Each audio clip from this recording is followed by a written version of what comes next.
So my book is set in Sussex and concerns a retired British Army Major Pettigrew, Major Ernest Pettigrew, but please don't call him Ernie.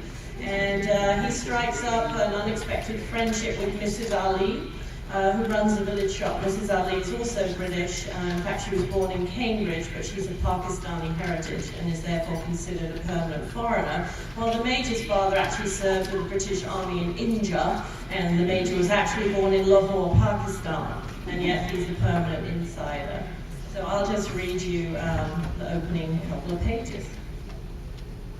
Major Pettigrew was still upset about the phone call from his brother's wife, and so he answered the doorbell without thinking. On the damp bricks of the path stood Mrs. Ali from the village shop. She gave only the faintest of starts, the merest arch of an eyebrow. A quick rush of embarrassment flooded to the Major's cheeks, and he smoothed helplessly at the lap of his crimson, clematis-covered housecoat, with hands that felt like spades. "Ah," he said. "Major? Mrs. Ali?" There was a pause that seemed to expand slowly, like the universe, which, he had just read, was pushing itself apart as it aged. Senescence, they had called it in the Sunday paper. "I came for the newspaper money. The boy is sick," said Mrs. Ali, drawing up her short frame to its greatest height and assuming a brisk tone, so different from the low, accented roundness of her voice when they discussed the texture and perfume of the tea she blended specially for him. "Of course, I'm awfully sorry." He had forgotten to put the week's money in an envelope under the outside doormat. He started fumbling for the pockets of his trousers, which were somewhere under the clematis. He felt his eyes watering, his pockets were inaccessible unless he hoisted the hem. "I'm sorry," he repeated. "Oh, not to worry," she said, backing away. "You can drop it in at the shop later, sometime more convenient." She was already turning away when he was seized with an urgent need to explain. "My brother died," he said. She turned back. "My brother died," he repeated. "I got the call this morning. I didn't have time." The dawn chorus had still been chattering in the giant yew against the west wall of his cottage, the sky pink when the telephone rang. The Major, who had been up early to do his weekly house cleaning, now realized he had been sitting in a daze ever since. He gestured helplessly at his strange outfit and wiped a hand across his face.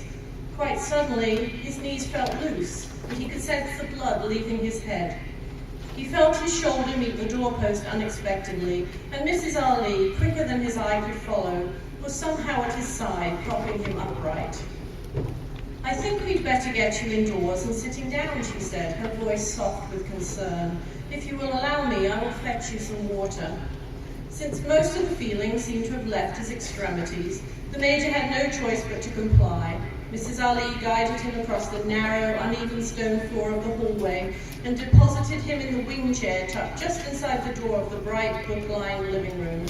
It was his least favourite chair, lumpy cushioned and with a hard ridge of wood at just the wrong place on the back of his head, but he was in no position to complain. "I found the glass on the draining board," said Mrs. Ali, presenting him with a thick tumbler in which he soaked his partial bridge work at night. A faint hint of spearmint made him gag. "Are you feeling any better?" "Yes, much better," he said, his eyes swimming with tears. "It's very kind of you." "May I prepare you some tea?" Her offer made him feel frail and pitiful. "Thank you," he said. Anything to get her out of the room while he recovered some semblance of vigor and got rid of the housecoat. Thank you.